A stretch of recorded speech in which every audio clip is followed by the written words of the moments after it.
Yo, check this out. This is Wayne Wonder, representing for Warieka LTV. You see the vision, don't it? See the vision. Warieka LTV. Keep it locked. No, I'm gonna tell you. We, us as bloggers, these are the issues that we need to address. You understand what I said? You see? Set the path for the youth. Share, like, and subscribe and stay tuned to the channel because I don't know all this shit. Yes, I. Greetings once again in the mighty name of His Imperial Majesty Emperor Haile Selassie I I. And all things that's good and right. You see, fire burn a petty thief in police. Where I walk and I try to trim Rasta people and I show up her mouth and I go on like such a nice. So no man now buy her no fake body. But anyway, I can continue with the reading from the Death Row Prison book. Written by Mario Hector. You see it? Observe the attitude because you don't know a fire this morning. So what I say. So a chapter named Protest. Because the spirit that we in it too, you know. You see it. So I could continue. Our action on the road was a spark. The spark was fueled and fanned into a flame that was fueled and fanned by the collective anger of prisoners across the penal system into a raging fire of militant protests in all the major prisons. The air was filled with the mood of rebellion, encouraging those who were oppressed to seek their rights and liberation through violence. During February 1975, minor skirmishes between prisoners and goons occurred in all prisons. Gangs of goons prowling the yard, attacking prisoners with baton and wire whips, found to their dismay that instead of running to beg and bawl, prisoners were standing in physical defense of their persons.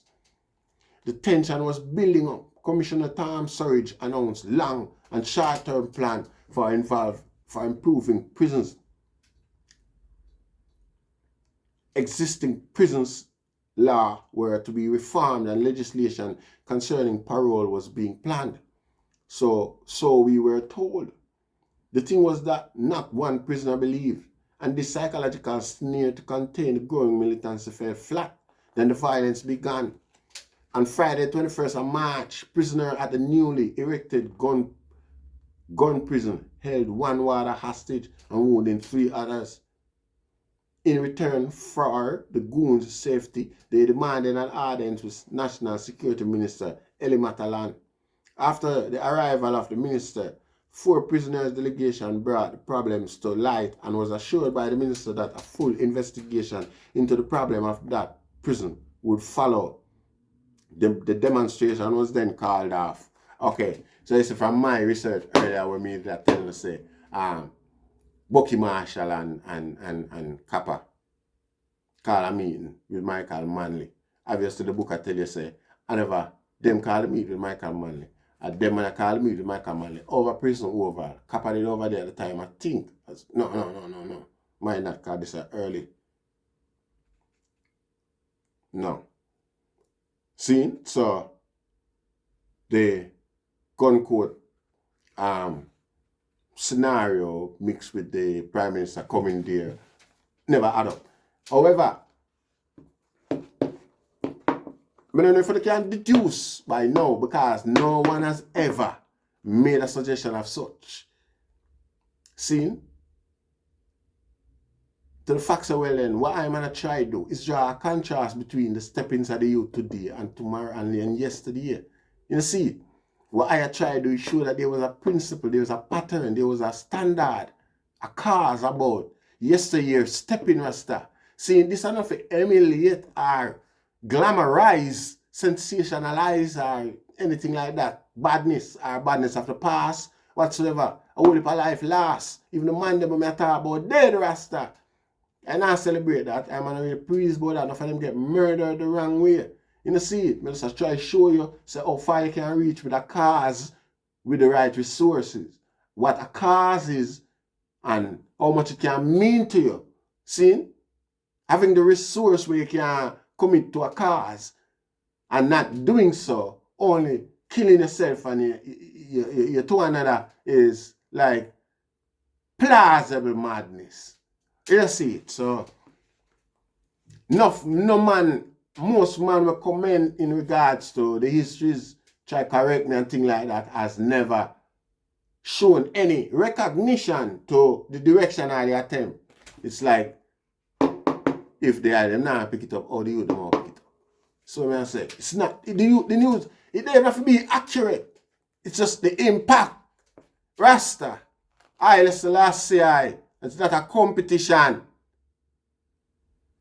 I make run a competition, I say who can teach the youth them, who can inspire the youth them. A different, yeah, make that be the competition. Competition with knowledge we don't have sit down on the backside and now do nothing with it, Rasta. Anyway. After the arrival of the minister, a 4-prisoner delegation brought problems to light and was assured by the minister that a full investigation into the problem at that prison would follow. The demonstration was then called off. Almost simultaneously, prisoners at Tamarind Farm prison were protesting over conditions there. The situation developed into a riot. Furniture was smashed and windows broken. A hunger strike was on, and prisoners hoisted placards calling for the removal of a superintendent and other goons. The security forces were called in and the situation returned to Cold War. On Friday, the 4th of April, Daily News front page declared in headlines, armed clash at prison farm. Riot had broken out the day before and a heavy detachment of police were called in to quell the disturbance. The ringleader were transferred to the General Penitentiary. That happened on the 3rd of April. On the 17th of April, prisoners at the General Penitentiary shook the prison in a massive protest. 3 warders, including a superintendent and a senior warder, were held hostages. A couple of days before, the superintendent and a squad of goons had thoroughly mashed down 10 prisoners and locked them away in notorious dump cells. The army was called in. They promptly opened fire on a group of prisoners massed in the yard, wounding 2. 1 died weeks later. In return for the hostages, they demand to see the Prime Minister. The Prime Minister sent members of the Parliamentary Subcommittee on Crime. After hours of negotiation, the hostages were freed. A commission of inquiry was set up to investigate the incident headed by Resident Magistrate Madge Morgan. The grievance and demands of the prisoners in the various prisons were the same grievance against an archaic and oppressive system, and the goons that protected and perpetuated this system. The demands were the legitimate cry for redress of oppressed people. People were disgusted and fed up at being handed crap wrapped up in legal terms in lieu of justice in the courts because they were poor. Poor grown men were tired of being humiliated and brutalized according to the caprice of sadistic urge of button-happy goons.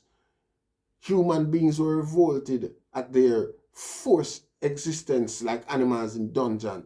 Youths were unwilling to go on year after year idle in a vacuum of nothingness. Such was the ambit of our collective grievances. The demand were for justice, human and constitutional right, for trade shops, school, libraries, and a productive work and education program in the prisons. Tell the goons to keep their buttons in their pockets until attacked or provoked, and to treat us like human beings. This was the backbone of our demands. End quote. These demands still has not been met. After like 5 decades, These demands still has not been met. Anyway, continue. The media gave the struggles in the prisons full coverage, and in the accompanying debate, 2 diametrically opposite schools of thought evolved. Both sides oppressed with equal eloquence. Both sides expressed with equal eloquence.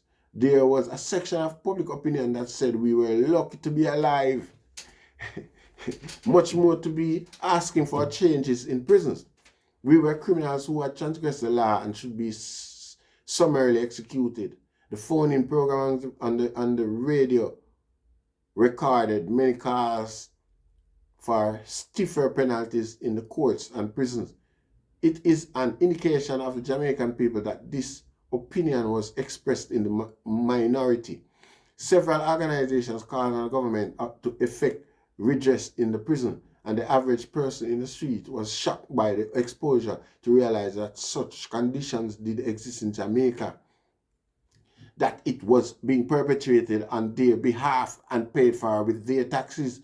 Public outrages swelled with every instance of exposure, and calls on the government became louder and more insistent. The prevailing opinion was that government must do something to improve the system right away. The inquiry. In our corner of Babylon, serious efforts were given to preparing our approach, individual and collective cases for representation before the commission. For the first time since the cops had laid a hand on our shoulder, we were afforded the opportunity of explaining and exploring the facts of our individual cases and the condition of our collective predicament, without any antagonistic bureaucrats and hanky-panky red tapes. This time, there would be no judges shrouded in gown, wig, and legal hypocrisy, or any counsel to tell the jury what happened, as if they were at the scene of the crime, or any unlearned and inexperienced Burgess jury to exercise their class intent on us. This time, the fact would be appreciated and fiction kicked out. This time, right or wrong, not be attached to our class status. If a man had a case, he had a chance. It was not unimportant that Dr. Barnett, the head of the commission, was also chairman of the Jamaica Council for Human Rights, and that the Reverend Nelson was the incumbent chairman of the Jamaica Council of Churches. In fact, it was because of their position in their national organization that we had sent for them that night and recommended them to the Prime Minister for membership on the commission. We wanted the truth to be exposed before the Jamaica Council for Human Rights and the Jamaica Council of Churches, to be exposed in this commission's report of the injustice, oppression, denial of rights to the government, the people, the world, and the big shots in Parliament. Babylon, that cold, unfeeling machine of repression and purported control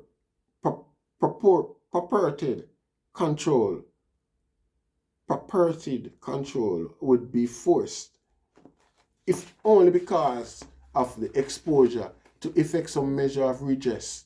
In our preparation, we were assisted by attorney Ferdinand Johnson, Langston Sibbles, and Roy Taylor, made available by Jamaica Council for Human Rights and the Kingston Legal Aid Clinic.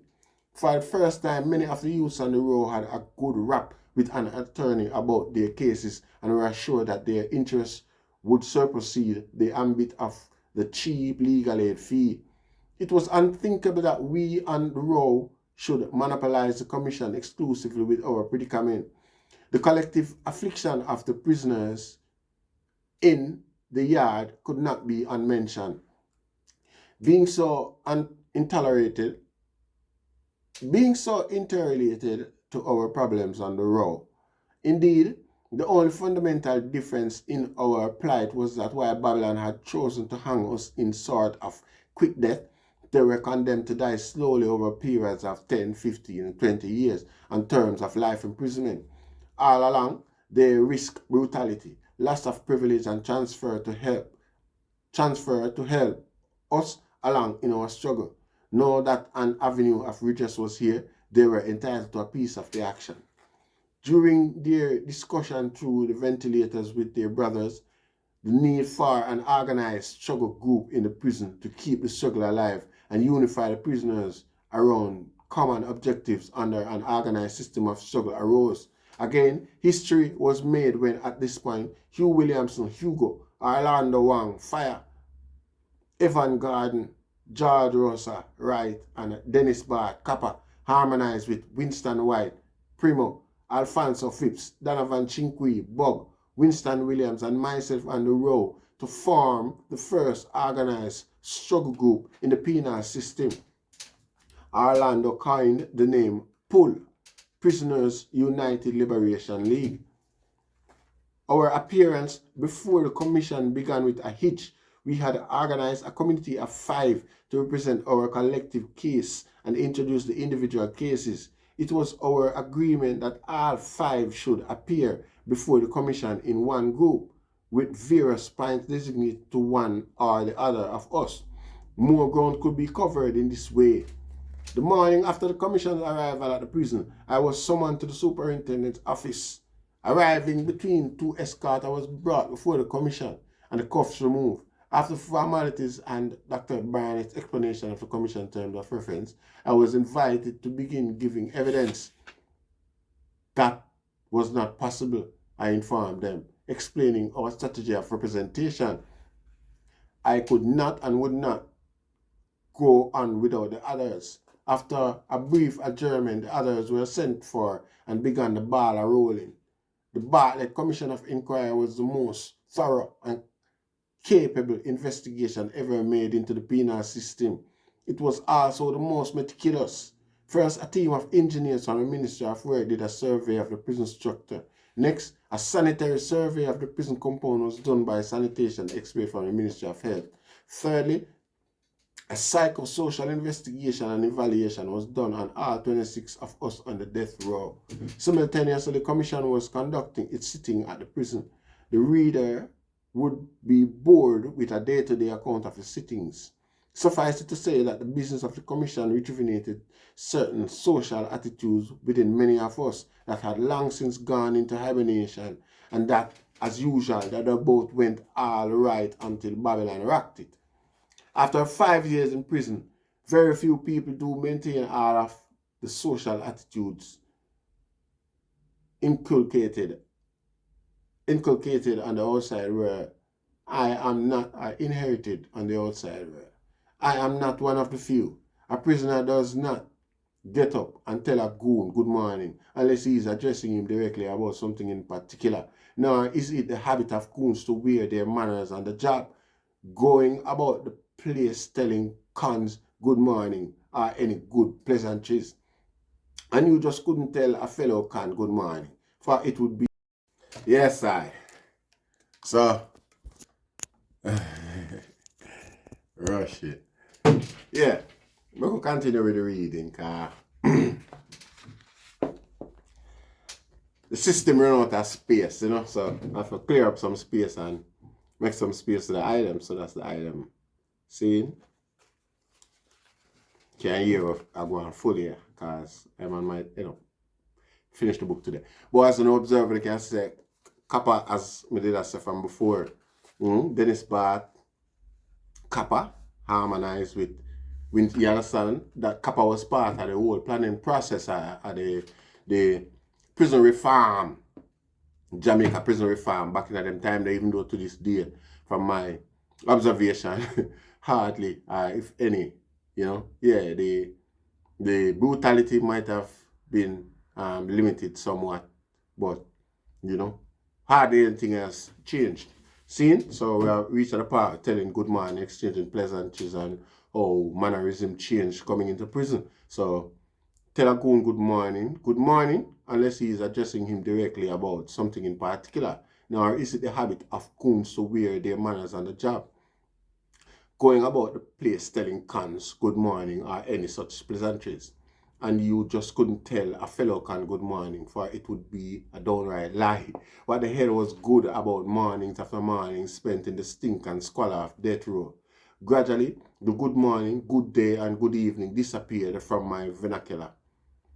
Please.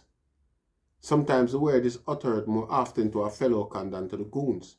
Anything the goon delivered to our survival was dictated by the need to keep the body alive and on the muster, meaning part of the count. Grandmother had said that manners take you to the world. That may be true, but prison isn't a part of that normal, orderly world. Here it was only your self-determination and control, your cash, or your conscious decision to become a fetch and carry lackey that get you through prison. The business of the commission brought us in close and regular contact with. Now, the fetch and carry lackeys are what they call orderlies. Not all of the orderlies. They have some militant bad man orderly in there. You know, very few, but yeah, you see, cause the orderly system come with certain privileges where does benefit ordinary prisoners as well. Because when you have a hardly man, a big man, hardly man, on the block or a move on the block, you know, you're there, you know, you sell all certain hours way after lockdown and a big man hardly come, you know, touch your thing and make the whole thing more relaxed. It's what I say, if you know what I mean. Seeing so, yeah, give thanks and enough respect to, you know, the militant hardly them. So we're not gonna say every hardly is a fetch and carry lackey. Now I can't say that. You have some bad man hardly. You see, the business of the commission brought us in close and regular contact with a wide cross-section of people from the outside, where manners are normal and marriage sometimes good.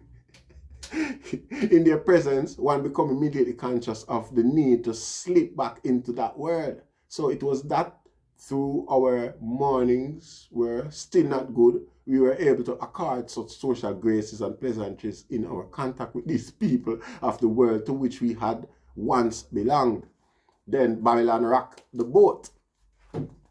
At the beginning of the second week in March, the grapevine came alive with the news that 4 prisoners on the row were to be executed. Immediately, feelers were sent out in all directions in an effort to have something concrete to go on. 2 days later, we received confirmation from an outside source. 4 men were to hang, but we got no names. Panic ran through the row like a wildfire, and everybody was in a sweat. It would be futile to approach commission on unproven facts. First, we need to know who the 4 were. On the 20th of March, we found out. After breakfast, an assistant superintendent and 6 goons came through the entrance. From the moment they entered the row, we all knew what they were about. Absalom's door was open and he was escorted off the row. Next they came to Carlton Bryant's cell. The man produced a wicked-looking knife and declared that he wasn't going on any gallows. If they wanted to kill him, he'd rather die there in the cell than on the gallows. Quickly, the goon slammed his door and opened Everton McFarlane's cell. After some hesitation, inspired by Bryant's stand, he came out and was escorted away. The 4 to hang were Carlton Bryant, Noel Absalom, Everton McFarlane, and Errol Gale, an ex-cop. Minutes after they left, there came the excited shouts and blasts of whistle from the prison yard. Hurriedly, I jumped on my ventilator and was able to gather from the multitude of shouts that Brian and Absalom had broken away from the escorts and were attempting to jump the wire fence that surrounded Gibraltar to get back inside the row. It was a run of desperation. Absalom didn't make it. He was dragged from the fence, mashed down by the goons, and hauled away to the death cell. As they hauled away Absalom, I was wondering what was happening to McFarlane. After climbing over the fence, McFarlane ran into Gibraltar and was armed by the brothers downstairs. The goons working downstairs had run through the gate, and those working on the row locked themselves in the cubicle at the end of the passage, overcome with panic. Unexpectedly, McFarlane was on the roof. This drove 3 goons locked in the cubicle into further panic. The roof held the only defect in the security of Colonel Magnan's death row. One could break a simple lock, open a steel trap door and drop in the passage. Realizing McFarlane's intention, the goons' panic increased. They were unarmed, and to run to the outside would mean they'd have to pass the prisoners downstairs, who were by then in a rebellious mood, shouting insults and slogans at the goons.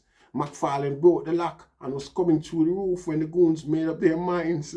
With a mighty rush, they ran towards the gate, only to realize the gateway was too small to accommodate them simultaneously. Yes, I. McFarlane came down on the passage as the goons, now outside, slammed shut the gate. On the row, we call McFarlane fisherman. Fisher for a shot. Even before his feet touched the ground, Brian was shouting, Fisher, Fisher, bust me! Horace Coates was shouting. Soon, Horace Coates was shouting. Soon, most of us were shouting to Fisher to break our cell doors. Meanwhile, one of the few warders I had met in prison, a staff warder named Knight, was shouting to some goons outside Gibraltar to bring a Remington. Bring a Remington. The rest of the goons had deserted their post in fear, leaving him. Fisher ran to the bathroom at the end of the passage and returned with a metal component of the toilet tank. Warder Knight was still shouting to his co-workers to bring a Remington. Fisher was beating off the lock on Brian's door. All around the place, whistles were blaring. After Brian was out, Fisher began working on Coates' lock. Still Warder Knight was shouting away. Finally, Coates' lock was broken and then the Remington came. As soon as it was in Knight's hand, he turned it down the passage and opened fire. The Remington is an automatic shotgun. It in such enclosed confine as a 13-foot passage, it is a dangerous weapon. Fisher, Coates, and Brian had taken refuge in the bathroom. Every time they peeped out, Knight cut loose with the shotgun. The pellets against the web of steel bars was like a guitar in the hands of an obscene player as they ricochet all over the place. Everybody was lying on the floor, cussing and issuing threats. It was a standoff. In fact, it was more than that. The gamble of the act was lost. We didn't have any hostages and they could keep the three brothers in the bathroom pinned down with that shotgun while they opened the gate and came down the passage for them. And we in ourselves couldn't do anything. From that point onward, we were at their mercy, but they wouldn't have any mercy in their business. Since the December hostage affair, they had got no opportunity of vindicating their pent-up feeling over the kick in the ass. No, the opportunity was here, and they weren't going to pass it up. The gunfire ceased as more and more goons armed with Remington gathered inside the cubicle at the end of the passage. For over 10 minutes after firing stopped, I wondered why they waited. Then the army and constabulary arrived.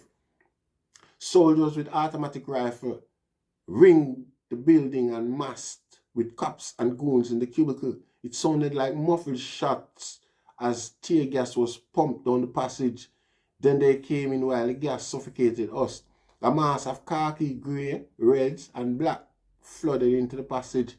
As a mass of bodies went by my door, I saw that those in front wore tear gas masks and were armed with riot baton, cricket bats, and transparent shields. Seeing the swarm of Babylon, the brothers came from the bathroom, hands held high in a sign of surrender. When the mass of bodies were some feet away from the prisoners, they broke and swarmed upon them.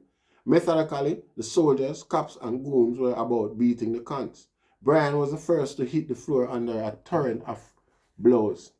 They only paused to handcuff his hands behind him before they resumed beating the already unconscious Brian as he lay on the floor, bleeding all over his face. Coates was next. First they beat him to his knees, making a bloody mess of his head and face. Then one blue-seamed cop hauled him to his feet and shot him point blank in the chest with a pistol. They then handcuffed him as he lay unconscious on the floor. Fisher was fighting back in desperation, and they made a ring around him. From all angles, blows poured down on him, yet he was still on his feet, fighting back. They beat him right to the gate. Where unconsciousness overcame him and he buckled. All three were taken to the Spanish Town Hospital for treatment. Brian and Fisher were taken to the death cell to join Absalom and Gail, and Coates returned to the row bandaged up like a mummy. In the Star of 21st of March 1975, they reported the incident as an escape bid by 3 condemned men. That afternoon, we began sending out notes, messages, and telegrams to the parents, relatives, and attorneys of the 4. Messages were sent to the Jamaica Council of Churches, the Kingston Legal Aid Clinic, and to the Jamaica Council for Human Rights. Since the authority wouldn't permit us to send our communication of this sort, it was done through pull. via grapevine. By the next morning, we had sent off some 36 notes and messages. Nobody ate any breakfast the next morning. By midday, only the maniacs and cons in the hospital sections were eating any food. The prison was locked down and only goons prowled the prison yard in 2s and 3s with guns concealed beneath their shirts.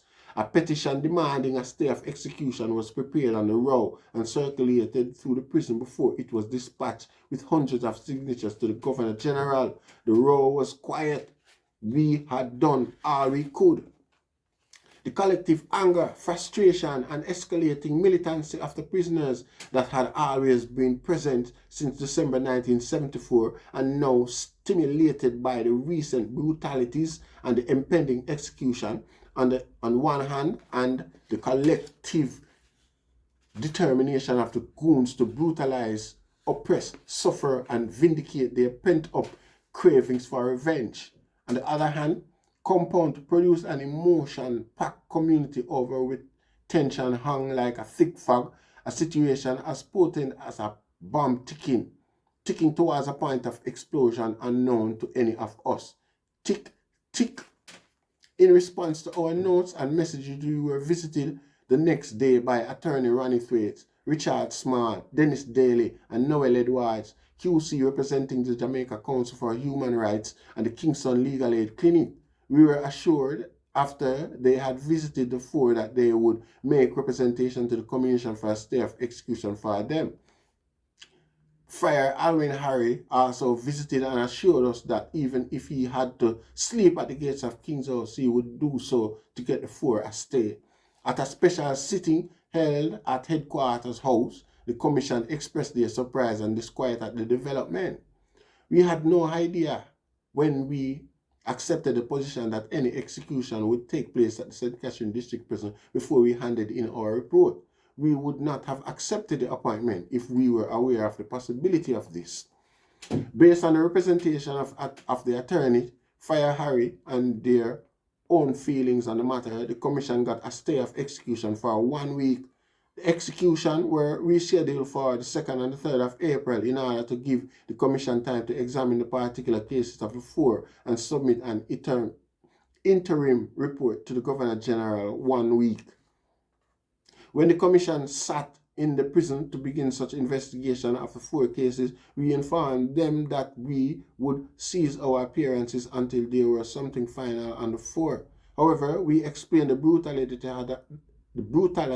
that had been shared out to Fisher, Bryant, and Courts the week before and submitted that the Commission incorporate mention of the same in their interim report.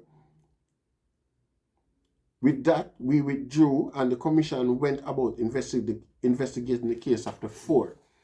On Tuesday, the 1st of April, the Barrett Commission, in the person of its Secretary, Dr. Paul Dobson, and Lieutenant Colonel Carl Jameson, presented the interim report to the Governor General at King's House. Immediately, the Governor General summoned the Privy Council to study the report. That was the last official news we heard up to Tuesday night. Absalom and Bryant were scheduled to hang at 8:30 the next morning. About 10 that night, a goon came to inform us that the new hangman, Peter Lennox, had arrived in the prison, was briefed on carrying out his job for the first time, had a snack, and had retired for the night in his prepared bed in the goon's changing room. This piece of news sent our hopes sliding further in the pit of pessimism and fear. Would they go through with the execution tomorrow? Would they get a stay of execution? Any card could be played and Babylon held the deck. All we could do was wait.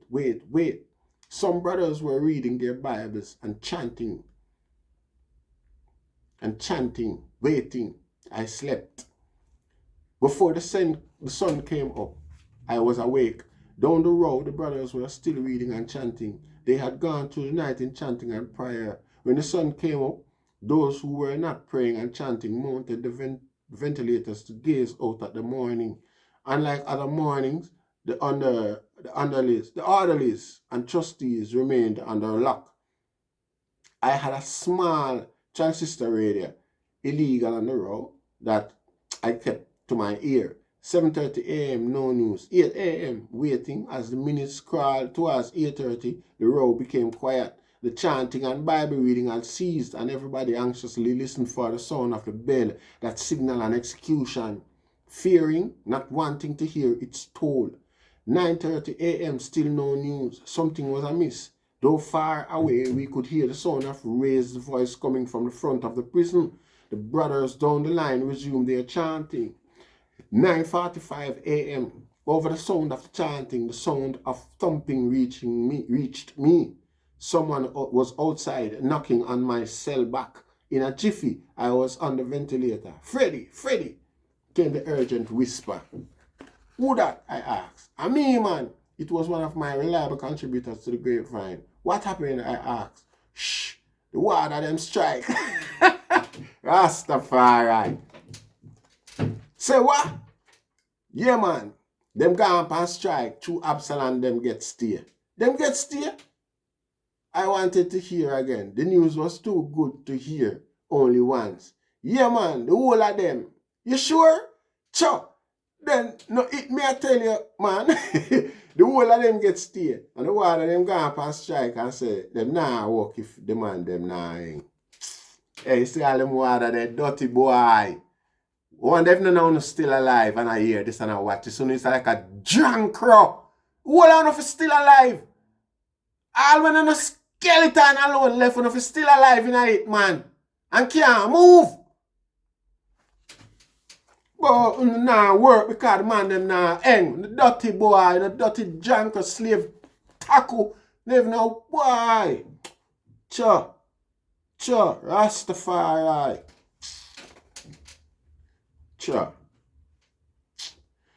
Is what you're really saying. Yes, man. This man in the whole of them come in with all them flask of rum in them pocket. And when the super tell them that the foreman them I get stay, man, he pass. Man, when the super said the man them nah hang, the boss in them start curse and go and bad and say them nah work. If the man them nah hang this morning, them up there now, see them want to see Mr. Rat, say them want to see Mr. Ratchy. Them up there now a quarrel and wait. Thank you, Kappa. R.I.P. Kappa in the way you're there resting a power. You hear me say that? Yeah. The steady sound of irate prisoners banging on the doors in unison demanding the morning unlock began downstairs and spread to the adjoining block. I go and move now you hear, sir, before them come down here. See? Cool, man, cool. He was off and I jumped off the ventilator. The chanting had stopped. Bits of the conversation had reached them and now everybody was at their door anxious to hear the news. The man them get a stay. Before I could say more, the row was in uproar. The Rastafari was shouting that it was Jah works, while the Christians said it was a sign of Jesus Christ at work. The tension was broken, the bomb diffused, but the reality of the goons' position loomed large in my consciousness. What manner of men were these that could call a work stoppage because their indecent and sadistic thirst for blood and murder was not satisfied? What manner of evil? And the worst part of it is that the man they might left seed in Jamaica right now where fester amongst the youth them. You see it. And what was it in these men that gave rise to such inhuman craving for blood? It was generally understood that Absalom and Brian were the victims of a police frame-up. Gale was an ex-cop. Their fellow Babylonian and Fisher hadn't done any of them any personal harm over his time on the road. So why did the goons want their blood with such intense craving? Why? And who would imagine that a modern trade union would call a strike because its members were perturbed over the decision to grant the stay of execution to 4 men sentenced to death? Yet here it was, a living reality beyond rational comprehension. A fact of our collective existence that served to keep alive the mutual hostility between prisoners and the row and goon euphemized as correctional officers. The next week we took up where we had left off before the commission, Rasta.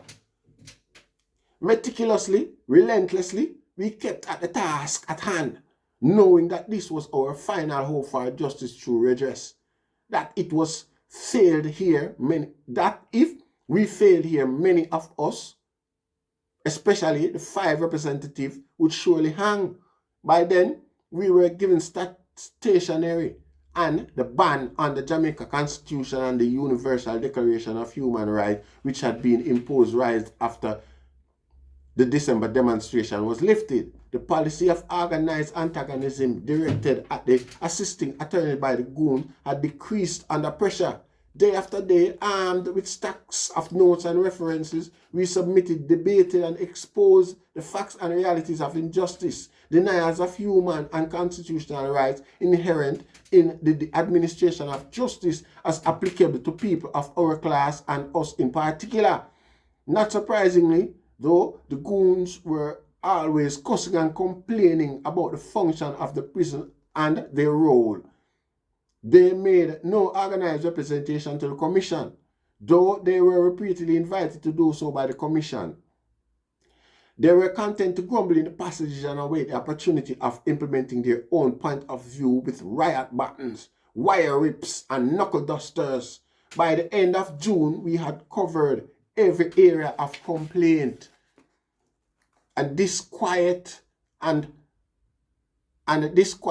brought our cases to rest. The corruption was exposed, the injustices itemized and categorized, the grievances stated and the cases explained. Now it was up to the commission and the government as we began the long wait for the result of our efforts. As they became weeks and weeks turned into months and relentlessness protracted,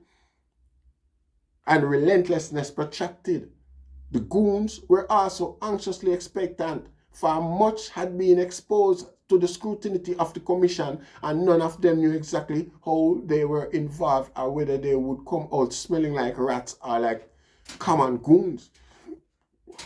Among us, there were also serious thoughts about the outcome of the commission's report. I had done 2 years and 10 months on the row. The Hilltop brothers were there before me, and so were Absalom and Brian. Many had come after us and had gone to the gallows. And while we were certain that some of us would cheat the gallows, we were also certain that Babylon would hang some of us. The thing was, who? Only time and the Governor Generals could tell.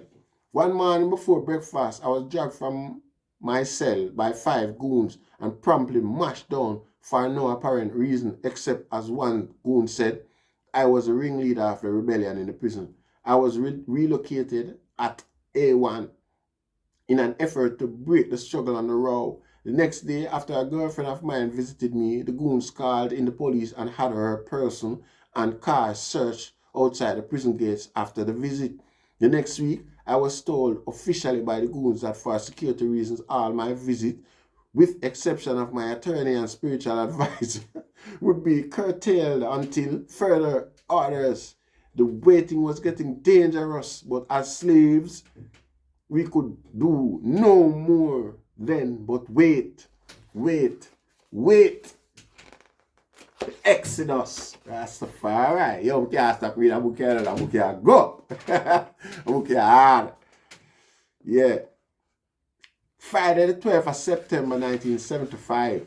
There was nothing particular about this Friday or different about it than the day before. At least not until after midday. Woke up that morning from the same old nightmare to face life in the same old dirty cell.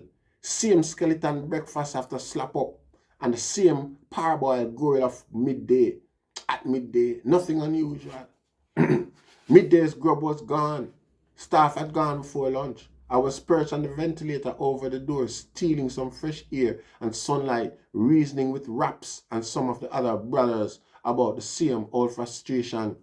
Fears and aspiration were the reasons about yesterday and the day before. Passing time, urging the day on. The sun had crossed the border of the sky to pour its hot ray over the side of the roof into our faces. I had acquired a cigarette pack-sized transistor radio, which was secreted from the twice-day search and brought out during these cool periods. The day took on some importance later on during public eye. A contributor to the grapevine came to inform me that 2 friends had arrived at the gate to visit me as soon as the staff returned. Knowing who they were, I was anticipating the visit when the news signal on the radio interrupted my thought. News was always important. You just don't pass any kind of news. As soon as the news signal goes on any radio in hearing, there is an immediate hushed silence. A reverence born of men who live on hopes.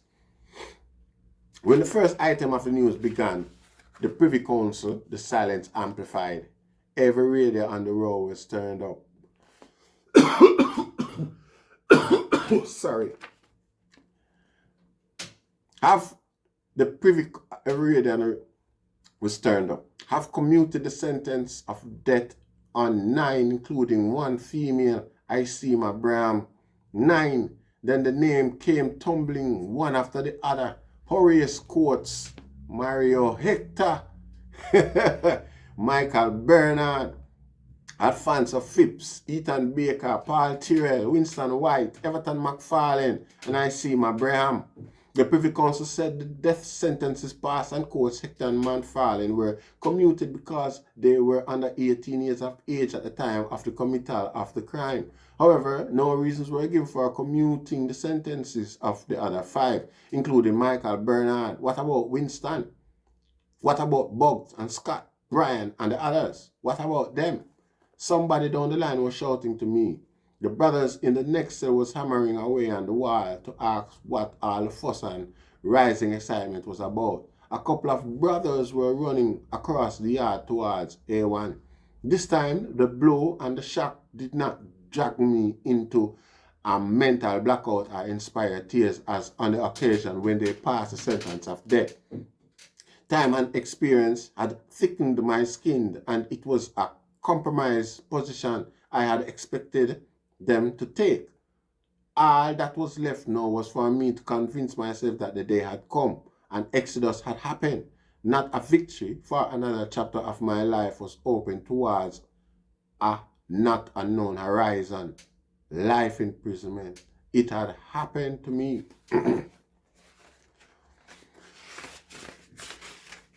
Yeah. The sun is shining brightly in the yard outside where big old men are playing marbles. But inside the cells are dark. The air reeks with smell of urine and filth. The heat is almost unbearable. The flies hover and the eyes of the youth peering out of the cubicles are as wild as apes. Fascination.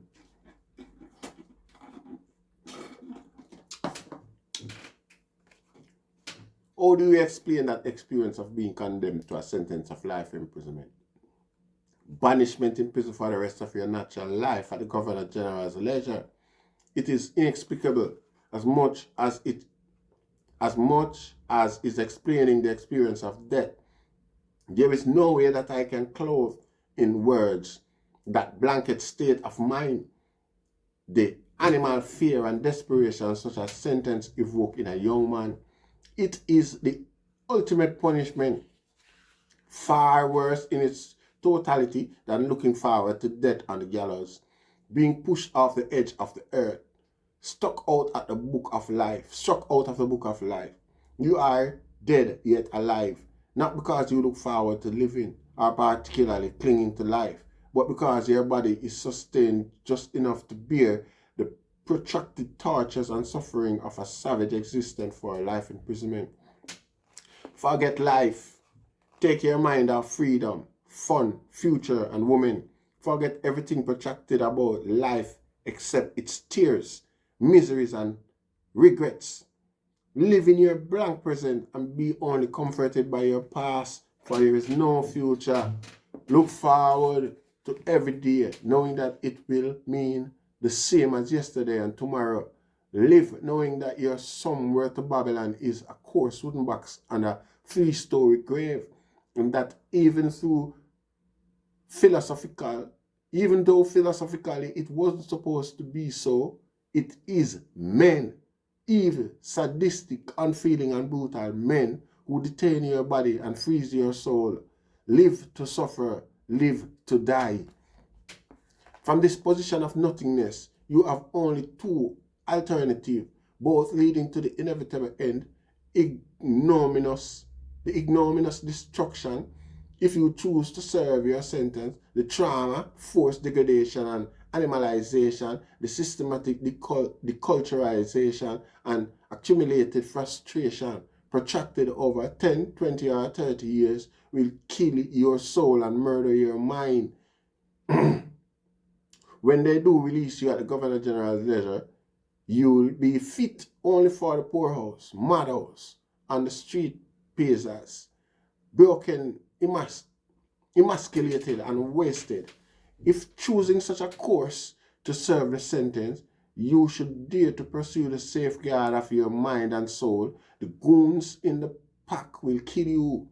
They'll consider your soul-saving endeavor as a calculated defiance of your status as a prisoner and their authority. They will manufacture a reason and you will die like Brother Jeff, Danny Reds, Jocelyn Richards, and the others. Before then, they may have you in the mad pen. Alternatively, if you choose to go over the wall, the only thing you are assured of is a brief reprieve before a violent end. As soon as you get over the wall, Babylon, using their press, label you dangerous and armed. You may take one or two with you, but you will still end up bullet riddled on a slab in the public morgue. Like a tap, they have turned off your life, so finally you don't live anymore. You exist. Yes, you exist to suffer. Suffer to exist. 8 years down the road from 1975 is a long way when you spend 16, sometimes 18 hours a day, every day in a prison cell, when your cloud never shows its silver lining, and at times you cannot find a reason for a living. The feeling was high upon coming off the row, knowing finally that nobody was going to haul off my head and bury me in a 3-story grave. The feeling was good, but it was only a transient illusion, soon to be chased away by the dread reality of life imprisonment. The toughest sentence in the book after the death sentence, the most difficult sentence of imprisonment, is that without a date of release. You don't know when you are going out and could very well live out the rest of your life behind walls. I looked around and saw an old convict called Reminal pushing down 30 years. Another, Carby, had gone over 25 years and was still serving life. And many others had gone on 15, 10, 9 years. I had no reason for hoping. Your mind is haunted by the fact that you are alive but dead for as long as you remain in prison, and that might be forever. The prospect of growing old in prison, dying in prison cell, never having a woman again, never again feeling the natural ecstasy of freedom, was there a way out? So many haunting prospects hung over my mind. Initially, I was assigned to work in the tailor shop. I had no fancy for the trade. Moreover, the kind of clothes made for inmates was completely different from clothes worn outside. It was, however, something to do when serving a life sentence or other long-term imprisonment. One has to do something. Be mentally distracted from the haunting thoughts of it, or it turns the mind into junk. I have seen it happen to a lot of prisoners who could not handle the mental strain. Some do a trade or work on the wards or in one of the various parties. The work gangs are divided into. Some go for academic works, others do shell carvings or painting, while others do business or gambling. You have just got to do something when you do life or chance going crazy. 4 of the brothers were transferred to General Penitentiary. The first reminded at district prison under the continued harassment and brutality of those who went out of their way to make living, surviving difficult for us. Inevitably, the struggle continued, and the same theme, struggle or die, struggle or die. Pull, the only united movement in the prison, became highly organized and was outlawed as a subversive movement by January 1976. We had a council of 12 and a total registered membership of 387. Early in 1976, we were sufficiently organized to submit a 40-point petition to the Minister of Justice outlining a plan of development necessary to bring Jamaica's penal system into the 20th century. We wanted the implementation of a parole scheme, the provision of basic and higher education in all the prisons, reform of dangerous drug law to decriminalize ganja, the release of inmates who have already served 15 years and a review of those who had gone 7 years, an end to brutality and harassment, and improved training for staff. The document was signed by 400 inmates and copies were sent to the press, inmates in other institutions and progressive groups on the outside. Support came from the PNP Youth Organization, the Jamaica Council for Human Rights, the Churches Advisory Bureau, and several youth groups. Being the General Secretary of PUL at the time, I and 2 other council members handed in the document to the superintendent for a dispatch to the Minister of Justice. The superintendent was shocked. He wanted to know who had typed the document, who had planned it, and hadn't he told us PUL was subversive. With few answers coming from us and a hint that we had more copies to send to the ministry if that one was destroyed, the document was sent off and all 3 of us were confined to our cells for 6 weeks. It was well worth it. For this document, along with the report of the Barrett Commission of Inquiry, have had a significant impact on development since then in the penal system. The Honorable Carl Rattree, Minister of Justice, 1976 to 1980, is the father of penal and criminal reform in modern Jamaica. Indeed, before Carl Rattree, there was no penal reform. In just 4 years, he initiated the most far-reaching reforms: the parole scheme, halfway hostels, the improvement of basic and higher education to as far as college on the outside, suspended sentences, review of the Gun Court Act, and a capital punishment where some of these reforms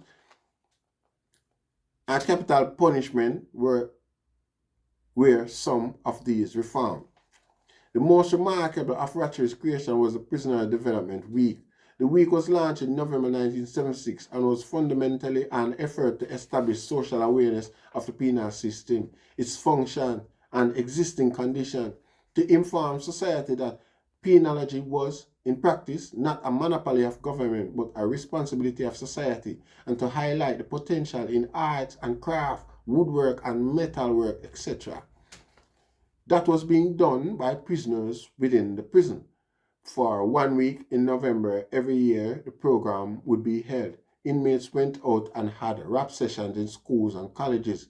Inmates' art and crafts and other skills were on exhibition across the island. Numerous functions and events took place on both sides of the wall. PUL surfaced for the occasion to present the inmates' message. Ironically, though we were involved in the planning and gave the message, none of our members were selected to participate in any rap session on the outside. Prisoners Development Week 1976 was a success and continued every year until the Manley government left office in 1980. Over the years, the Department of Correctional Services always pushed for calm in the prison. At every meeting, in every speech, there was always a call for calm. Before 1977, the calls fell on deaf ears. Calm was impossible while people were being treated like animals, while oppression and repression remained a policy of the penal system, while we were living in filth and degradation. During Prisoners Development Week, the Department of Correctional Service again called for calm, and for the first time, the call was given a hearing. The minister had himself made the call for calm, and because he was visibly active working to introduce change, We of Pull and Inmates Council across the island heeded his call. The Commissioner, Dudley Allen, wanted the Inmates Council not only to bring about calm, but also to discourage escape. Few of the councils agreed. Pull agreed to help restore calm, but could make no commitments regarding escape. You can't tell a convict not to escape. A calm soon settled over the entire penal system. A pregnant calm, as Ratchet went to work.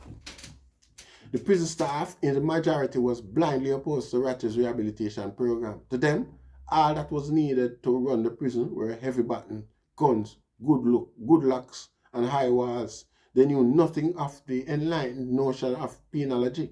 Complacent in their ignorance, they fought change every step of the way, trying against time and the march of civilization to maintain an archaic concept of penology based on degradation, oppression, brutality, and racism. They based the legality of their opposition on the fact that the 1974 prison law had not been renewed to define and sanction the rehabilitation programs. In an article in the Jamaica Daily News of 30th March 1977, the warders expressed the view that the component authority were outlawing the prison laws and introducing reform measures without proper consultation with them. This was causing great concern among the staff. Subsequently, superintendents and senior members of staff in a number of prisons threatened to resign if the rehabilitation program was not halted. Even the Ministry of National Security, a couple of months, came out along with the Police Federation against the rehabilitation of program. Ratchet was under pressure. So it was that every program Ratchet implemented, the warders hijacked.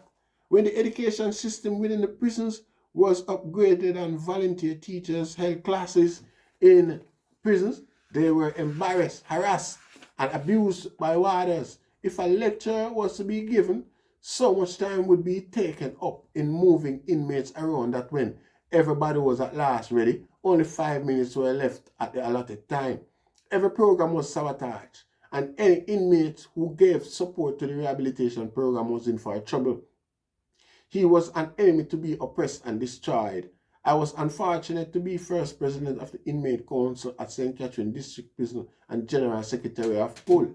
A lot of trouble came my way. I was reassigned as librarian of the half-empty library. At first, my days were spent reading anything and everything I could lay my hands on. Then I registered with the education program and began serious study. Did the exam and functioned as a volunteer teacher up until my transfer to Guncourt Prison or Rehabilitation Center, as those who run it call it, in mid-1976.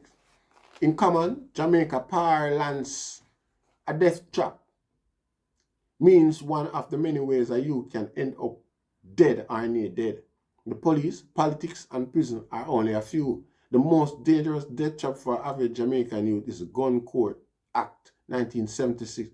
This act was in effect first implemented in 1974 as a direct result of the death of a few big shots and enormous pressure from the private sector and conservative press. The law established the mandatory life sentence for anything except the mere mention of a gun. For everything except the mere mention of a gun. They didn't include that. The private sector gave themselves a pat on the back when the Gun Court prison was built and painted red. Gun crimes had been solved. As history showed, the Gun Court prison was no deterrent to gun crimes, and the act was not even constitutional. The act was so declared by the Privy Council in England in 1974.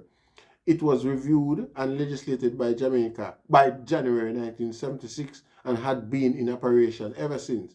You can get life in the gun court for one round of ammunition or even on the word of a complaint saying you were seen with a gun. The juvenile law holds no water in the gun court. There are youths under 18 inside the prison locked away for life. At gun court, I was assigned to the school as a volunteer teacher.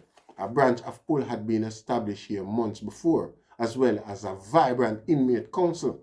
The focus of the struggle here was for the early review of the Gun Code Act. 4 months after I arrived there, I was elected to the Inmate Council. With the help of social worker Sonia Gallimore, PUL, and the Inmate Council, I initiated the civil education program. Every Wednesday afternoon, we would invite a public figure to lecture on relevant matters of public affairs, to answer questions and hear our views on the Gun Code Act. We had such visitors as the Minister of Culture, Arnold Bertram, Dudley Thompson, QC, Young Jamaica, and the Ambassador of Panama, Guyana, Cuba, and Trinidad. The program was very successful, so much so that without warning, I was suddenly transferred to General Penitentiary and the program was killed. General Penitentiary is the island's largest, most overcrowded, high-security prison. It is also the most corrupt. Money can buy anything there, from a woman to a portable TV. I saw some of the most amazing things there. There was a particular convict we called Soul. Once he was escorted to the Kingston Public Hospital for an appointment, a deal was made and both the warder and Soul went to Soul's neighborhood to visit his relatives and friends. The warder got drunk and Soul had to put him to sleep it off. Taking the drunken warder service revolver, he went out on to the streets and was arrested. It didn't help that he took his arrester to the warder. The economy and commerce of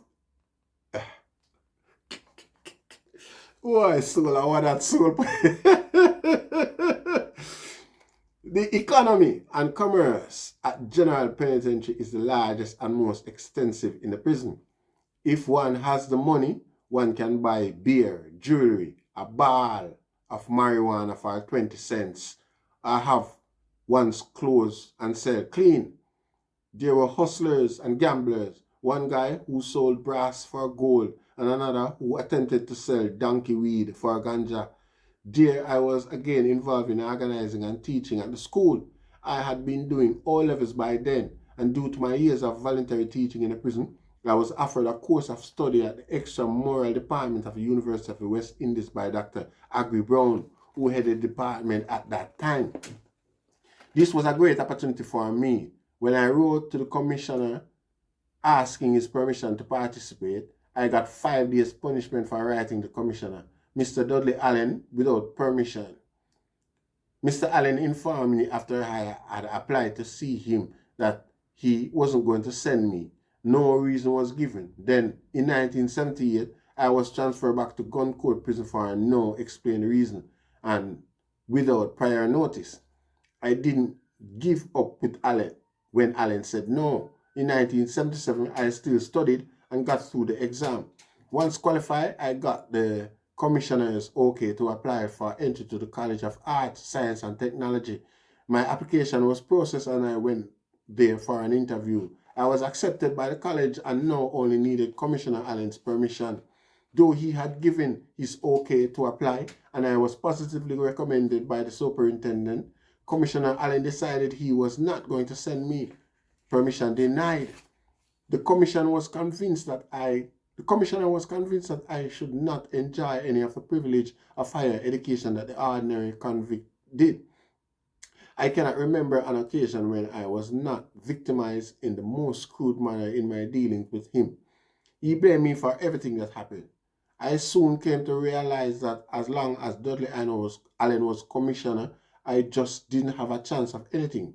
He was convinced that I was creating problems for him. I had nothing against Dudley Allen as an individual, but as Commissioner of Correctional Service, he was out of tune with what was going on in the prison.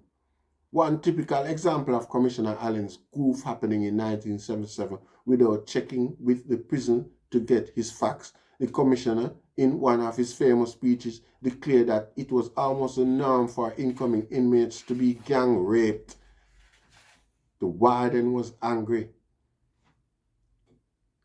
No, to be gang raped. The entire penal population was shocked. Even the most hardened warden was angry. Where did Allen get his information from? Certainly not from the prisons. Had he checked, he would not have found a single such report. Since the struggle began in the early 1970s, youths, Rastas, clean, youths, and pull have been directly responsible for tearing down that era of corruption, not the Department of Correctional Service. Any youth who has entered Jamaica's penal system since 1974 and become a homosexual has done so of his own accord and was not forced. Commissioner Allen was a commissioner of theory and textbooks. He has always searched for the plots against his office with a ready hand of repression. During his tenure of office, I was always located on the security block at St. Catherine. At St. Catherine's, it was Gibraltar. At General Penitentiary, it was H-Naught and dumb cells. And at Gun Court, it was New Remand and Train Line. In every prison they moved me to, the situation followed a peculiar course. Always I was locked away and efforts were made to keep me from speaking to anyone, but I was known, and the cause of the persecution I bore was obvious to the brothers and sisters in every prison. Within hours, a cook would present himself.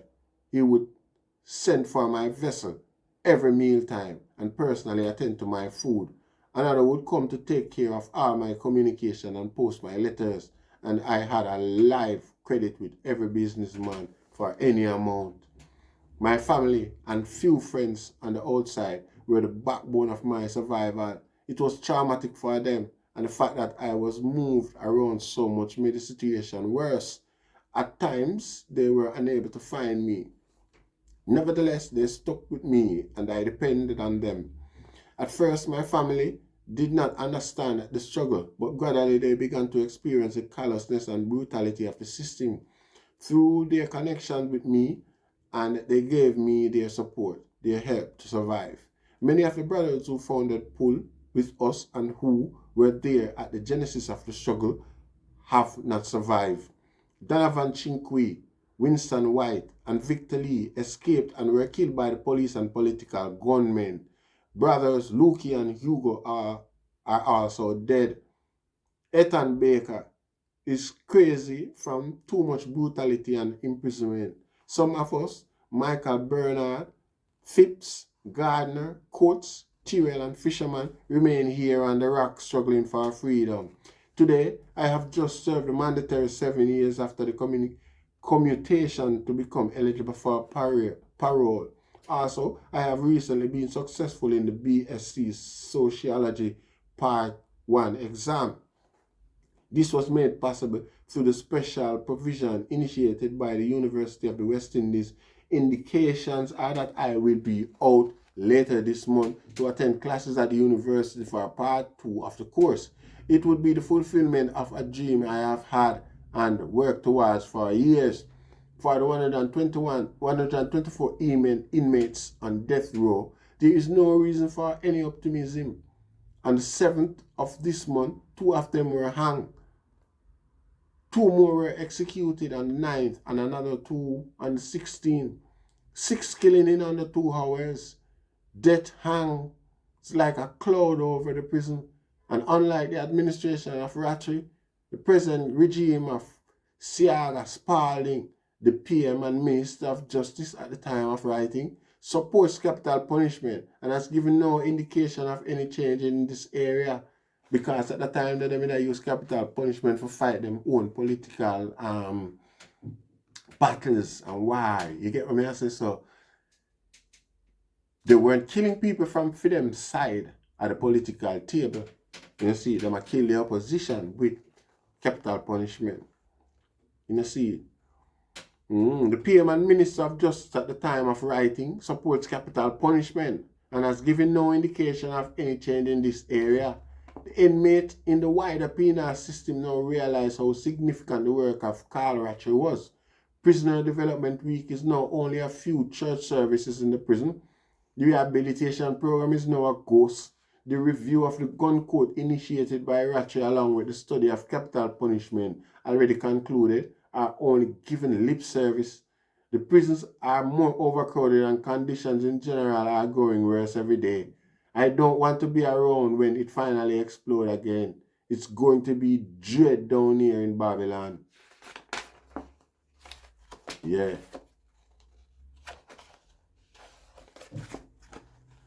End of the book.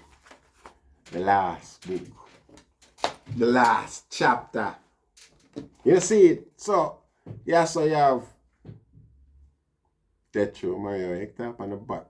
A young Jamaican tell us in this autobiography what it feels like to be wrongfully arrested for murder at the age of 17, to wait trial for 2 years and then be convicted and sentenced to death.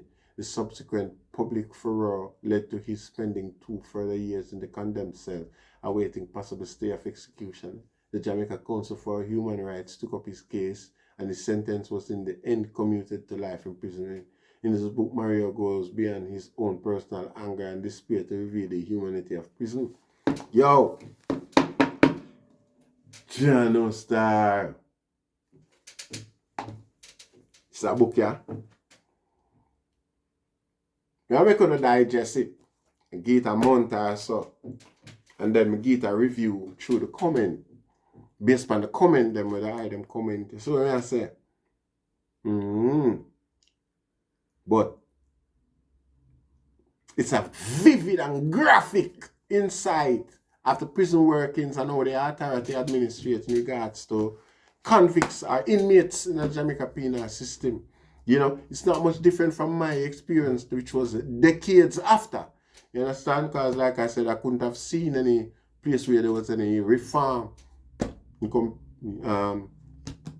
compared to what things was like back in them days. You see, but again, like the author indicated that there was an attempt at some level of reform. You understand? Because he even got some subjects from it, some educational standards and things like that from the whole process. Seen, but soon as 1980 came in power and Siaga come in there with, Siaga is a anti-human, you know. I tell some man that I don't want no man come talk to me with no Siaga argument or go on like say Siaga did anything to benefit the development of ghetto youths in Jamaica, you know. Now, man can't entertain them sort of conversation. And I said that without any bias either. You know, see. So, without any further long thing, I'm going to let that one sink in and we'll chat later. Give thanks, Rasta. Share, like, and subscribe. Because we have come to the end of the book. Saying, blessed love, Rastafari. Jano.